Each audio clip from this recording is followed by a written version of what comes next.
Yuri, our favorite Maiden of Mystery in Doki Doki Literature Club.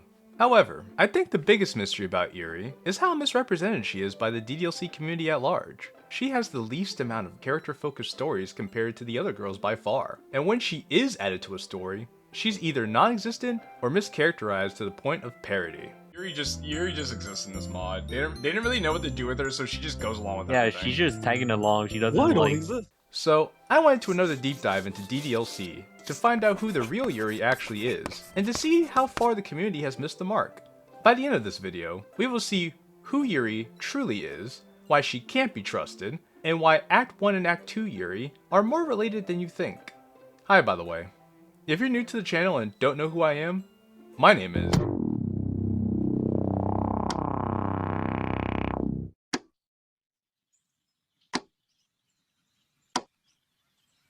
Who do people think Yuri is? Based on my 6 years of playing and reviewing DDLC mods, I've seen Yuri fall into these main archetypes. The uwu, shy, socially anxious girl, the vanilla wallflower, the cardboard cutout, the preacher, damsel in distress, walking dictionary, or the dumb/aggressive yandere. Some of these iterations of Yuri are better than others, mind you. However, after reviewing Yuri from base DDLC, I've come to the realization that Yuri is a much different animal than how she's been portrayed in DDLC mods for the last 8.5 years at the time of me recording this. So this begs the question, who is Yuri actually? For starters, Yuri actually is not a socially anxious character at all. You could barely even consider her shy once you really observe how she moves in base game. Yuri is the first person to greet us in the literature club. This already is antithetical to the idea of Yuri being very socially anxious, as why would a socially anxious person be the first one to greet a stranger they don't know? In fact, the first time we see Yuri being quote shy or anxious is when Sayori offers a really big compliment to Yuri in front of MC. We will discuss why that is in a moment. Yuri is a very methodical person. She likes to think a lot before speaking. This can be seen as a blessing and a curse, depending how you look at it. She enjoys stories that have a high level of creativity and craftsmanship. Stories with deep and complex fantasy worlds that tell a good narrative, test the reader, or weave in psychological elements. In Act 1, she admits to getting into horror. However, for Yuri, it's less about the specific genre, and more about how the story itself makes her think and feel. Yuri is the type of person who enjoys being challenged by the material she consumes. Surreal horror is often very successful at changing the way you look at the world, if only for a brief moment.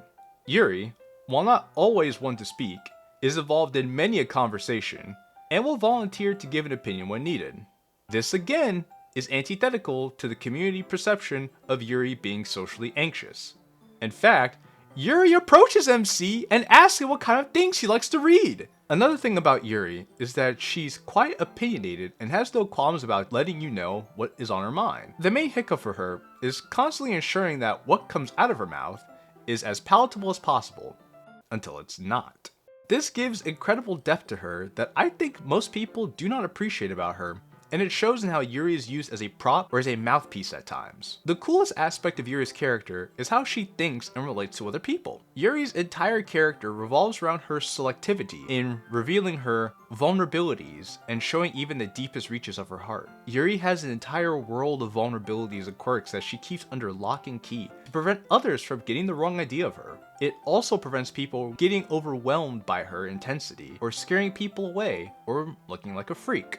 One of the most fascinating features of Yuri's character is how she perceives the world around her. She talks about how she finds the story of Portrait of Markov, quote, relatable. At first, this comes across as a shock to the system. However, upon further reflection, it opens your eyes to Yuri's psyche. She is very particular about whom she can trust. She also questions if opening herself up can result in ruining her relationships with others, despite how hard she tries to keep them going. She enjoys stories like these because, again, she enjoys being challenged to look at things from a new perspective that she never considered before. This goes to show that Yuri not only spends a lot of time in her head, but also is very observant of the people around her. She likes to study people to see what she can learn from them and what it may say about herself. This highlights how insightful Yuri could truly be, and her insightfulness speaks towards her intelligence that Sayori alluded to when she called Yuri the smartest in the club. Yuri opens up to MC about one of her quirks. She admits to him that she has a tendency to ignore, for lack of a better term, the people around her when her thoughts get consumed by books and writings. This insinuates that Yuri is a feast or famine kind of girl. She throws herself into something she's very passionate about, and puts other things to the side. She has yet to learn how to control this part of her personality and compartmentalize the different interests of her life. What I find interesting about this moment here with Yuri is that Yuri is self-aware enough to realize this. She can openly admit this to MC, which is huge in terms of opening herself up to him, and further emphasizes the points I've made previously about being selective with whom she reveals herself to. And MC allows her to do this because he constantly reassures Yuri that she is fine just the way she is. What this scene also reveals is that Yuri has a difficult time processing her emotions and getting overwhelmed with them very quickly. Her shyness and anxiety is really her conscious brain lagging behind her emotional impulses in conjunction to her overemphasis on keeping appearances in the public eye. What I mean by this is how Yuri gets flustered and stutters when she gets embarrassed or says something that might make her look bad. Now, this begs the question, is Yuri's brain lag a byproduct of her brain being overworked to constantly look presentable to the world? Leave your thoughts in the comments below, I'm curious. When Yuri is opening herself up, she really leans into expressing her innermost desires both consciously and unconsciously. One really good example of that is the reading scene she has with MC. The reading scene with the chocolates is more evidence of Yuri having feelings for MC, as well as her giving into her desires and impulses. For example, take the way she keeps pushing physical boundaries with MC, and how naturally she took to being fed by him. Instinctively, she wants him, but emotionally, she's trying to figure out how MC feels about her and not making a move too early. However, since MC doesn't know what he's doing, is giving Yuri mixed signals. Despite this, Yuri is encouraging MC to keep going and keep pushing the envelope. This is a very underrepresented and underutilized part of Yuri's character. Yuri has a tendency to always want to be right, not taken for a fool, or be seen as the superior one. In other words, Yuri has an ego. The first instance of Yuri showing her ego is in the first time everyone exchanges poems. If you write a poem that Yuri would like, then she would believe that you are as experienced of a writer as she is, and is very impressed. However, when you tell her that this is your first ever poem, she then gets annoyed and feels slighted that a novice can write something she was so intrigued by. As a result, she drums up an argument to find things wrong with MC's poem. This is to reestablish her place as the knowledgeable one MC has to learn from. This shows that she has the capacity to look down on other people. It's very subtle, with the exception of Natsuki. Another example of her ego / looking down on others is her taking pleasure in MC missing the point of her already dumbed down poem. She gets to explain the meaning of it while also making herself look like the literary genius to MC in the process. The next thing I'm about to say may sound odd at first, but let me cook for a second. The best case for Yuri having social anxiety is when she gets overwhelmed at the thought of reciting poetry in front of a group of strangers for the festival. However, based on what we've already seen of Yuri up to this point, that notion just doesn't jive. It is more likely that Yuri is just afraid of making a fool of herself to others. This would not only hurt her reputation, but damage her ego. Speaking of her ego, one may be quick to attribute Yuri's more curt moments to being absorbed into her books. I was skeptical of this thought, but didn't have enough evidence to contest this idea. That is, until now. The last reason why Yuri is not socially anxious is how she tells Monika to mind her own business when she asks why MC is going with her to get water for the tea kettle. Yuri is very blunt and straightforward with Monika. Furthermore, Yuri does not stutter, flinch, or back down from Monika when she says this. This means that Yuri really meant what she said, is not afraid of the repercussions, and is not afraid of Monika. Evidence that she even looks down at Monika too. Now, she does reflect on how bad it could have made her look afterwards, but MC's reassurance quickly snaps her out of it, and makes her feel even more enamored with him. This is also evidence that Yuri does not need to be absorbed into her books to speak her mind, as Yuri was not reading for a good while before telling Monika off. The whole book thing is just a convenient shield to hide behind. Boom. Roasted. One thing I appreciate about Yuri is how well spoken she is, but I think people take this a step too far. Despite Yuri being well read, you guys could see that she speaks like a typical person her age would. Additionally, she is not above throwing insults at being childish. Yuri is a normal girl, you guys. You can start writing her like one. As you guys could see, Yuri has a lot going on for her as a character. She is thoughtful, meticulous, kind, yet bold, and has an ego to her. Now you're probably wondering why I haven't brought up her poems, or if they're even relevant at all. Well, much like I said in my video on what people get wrong about Sayori, at the top right corner of the screen you can see right here, Yuri's poems indeed give us insight on who she is and what she thinks. I think there is no better place to start than to look at the poem, Raccoon. On face value, it is clear to the reader that Yuri wrote this poem to tell us that she gives in to the urges to play the wrist violin. She even admits in taking pleasure in playing the wrist violin. But why does she choose a raccoon of all things to use as a metaphor in this poem? Well, raccoons are nocturnal creatures known for their intelligence, curiosity, and nocturnal behavior. Raccoons are solitary creatures by nature, but can form loose family groups. They can be territorial and can be aggressive when threatened. Yuri is intelligent, highly curious, territorial of MC, can be aggressive when threatened, as seen with Natsuki and Monika, is solitary, but is also willing to join the club and form a bond with the other girls as well as MC.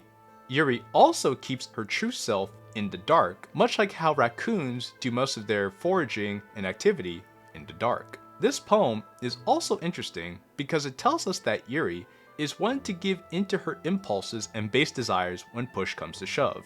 Yuri would be the most likely to give into hedonistic tendencies should the opportunity arise, and is no surprise considering that according to Monika, she was the one to bring a bottle of wine to the literature club.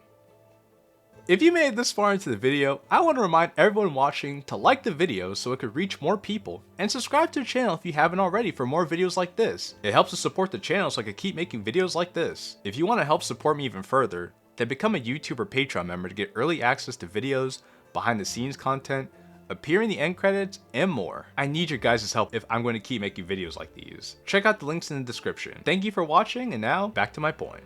Now that we have a better idea on who Yuri actually is, let's apply that knowledge to some key moments in Act 1.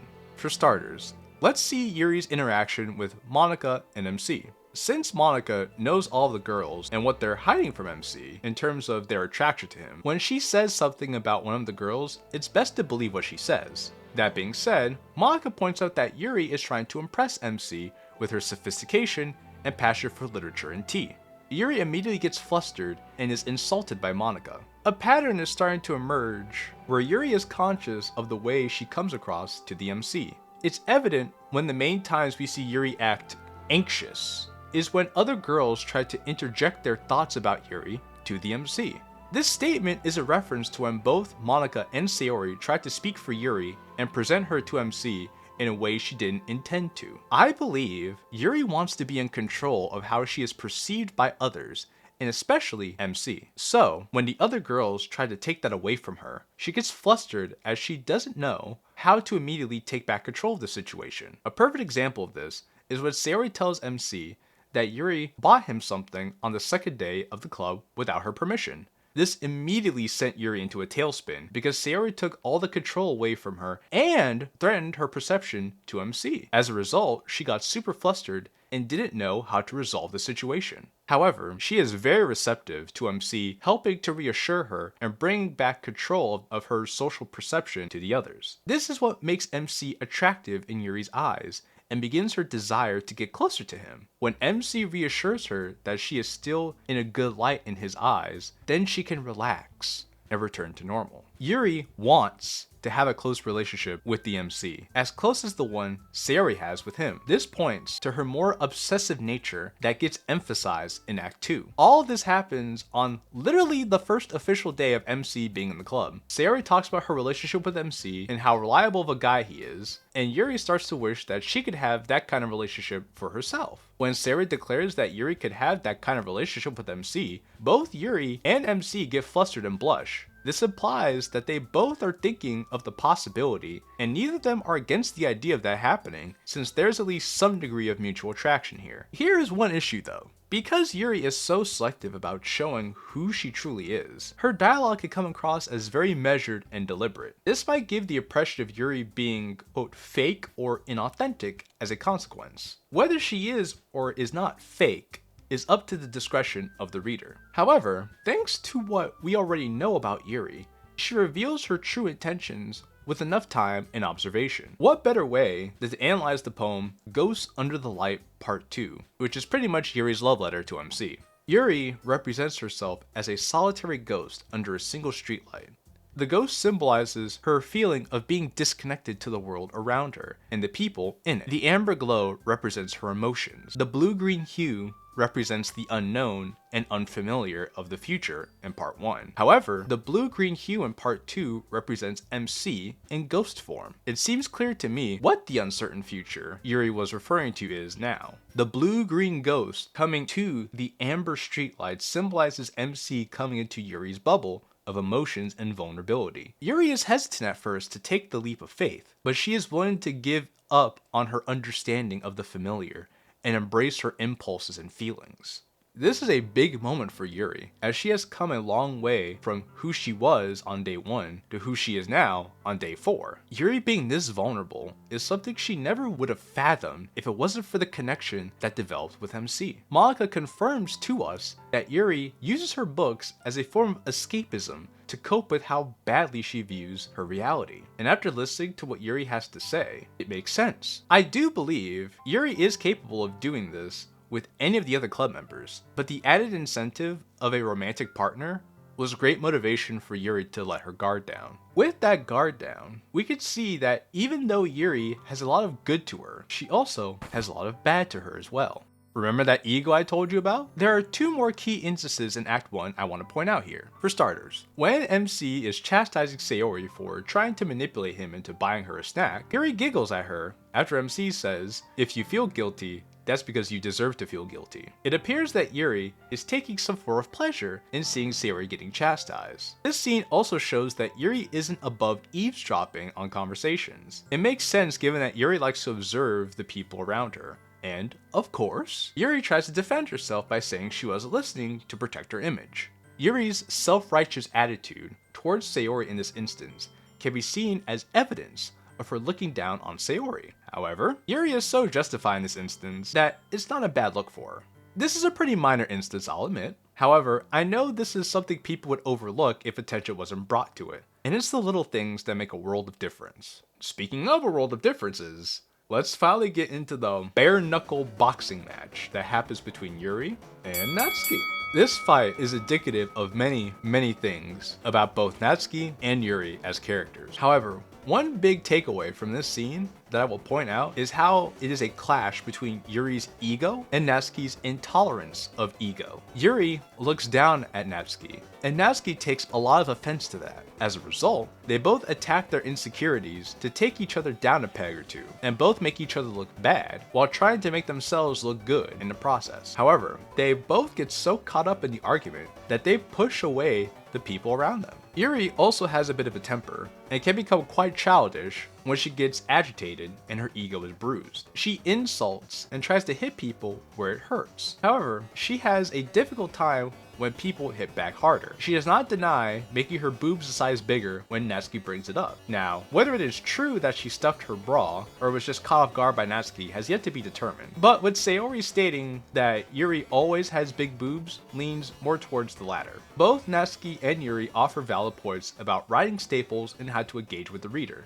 However, this only serves as a mask to front the true intentions of pitting their ideals and insecurities against each other. The ego versus the ego intolerant. In the aftermath of the fight, when you have to make a choice on whom to agree with, the thoughts MC has are very telling to Yuri and Natsuki. Yuri still wants to look good in MC's eyes, while Natsuki wants at least one person to take her side so she doesn't feel alone, or like she's getting ganged up on since she's used to other people treating her that way. Another thing to add to the aftermath is how Yuri's arrogance acts as a defense mechanism to protect herself from people not liking her, is a foil to Natsuki's abrasiveness being her way of protecting herself from people not liking her too. It's this level of compare and contrast that makes these two so intriguing and shows the care Team Salvato put into these characters. Yuri realizes that she herself is a lot to handle and is constantly testing the waters to see if MC is someone who could take on her more domineering nature. One thing I find interesting about both Yuri and Natsuki is that their problems/issues supersede the problems and issues of other people. And if you choose to have Sayori intervene, then you will see that Natsuki almost spills that nobody likes Yuri because of her stuck-up attitude and her ego. This is also why she can relate to the protag of Portrait of Markov, because she too is worried about pushing people away and ruining her relationships no matter how hard she tries. I think this points to another big flaw in Yuri's character. The flaw being her inability to reflect on the parts of her that actually need to change, which is very ironic, admittedly. Because if she did reflect on herself, then she would have to admit that there are things that she does wrong and can be improved upon. This is difficult for someone who always wants to be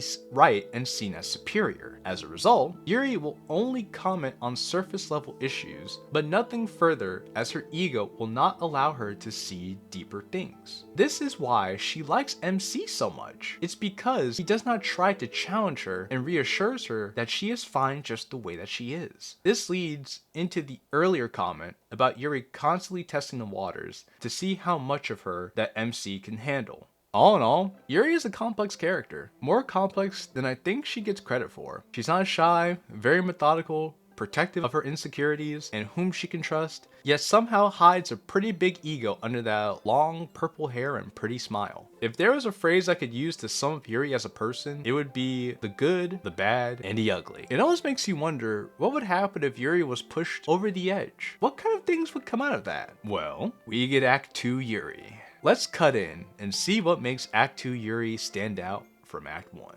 At first, things play out largely the same, minus a certain key member of the literature club. After Monika invites you to the club, Yuri is still the first to greet you. If you want to make the argument that the reason Yuri was not anxious about meeting MC in Act 1 is because Sayori told him about him beforehand, then what happens in Act 2 completely contradicts that, because Monika brought MC into the club without either Natsuki or Yuri knowing anything about his arrival. Yuri was slightly caught off guard, but then bounced back to greet him and even offered to make tea without a single stutter. Now, the remainder of this section will be more light on commentary, as I was only able to grasp so much from Act 2 once you discard the horror moments. This will be more of a highlight reel with some analysis sprinkled in. Are we ready? Good. Let's get into it. In Act 2, Yuri admits that even as a child, she can come on too strongly at times and even get too excited when sharing something that she is passionate about. It got to a point where she started to scare people away from her, and then she decided to stop talking to people and keep to herself as a means of protecting herself from getting hurt. I think this is pretty cool insight into the origins of Yuri's insecurities as a whole, as this is something that is implied in Act 1. Because of that, it feels like less of Monika's doing and more of what may have truly happened to develop Yuri into who we know her as at the start of Act 1. Act 2 Yuri apparently just runs out of the room with heavy breathing sometimes, according to Monika. It seems like Monika has amplified Yuri's already intense emotions, while maintaining her already lack of an ability to process them. In fact, this is the first time that we see Yuri even leaves the room aside from just making tea. But we all know why that is the case. Yuri's enhanced emotional state plays out in very interesting ways with the other girls and with MC. We'll get to see more of that later on. Unlike Act 1, Yuri decides to accept the idea of sharing poems with the club as a viable activity despite her reservations about opening herself up to the others.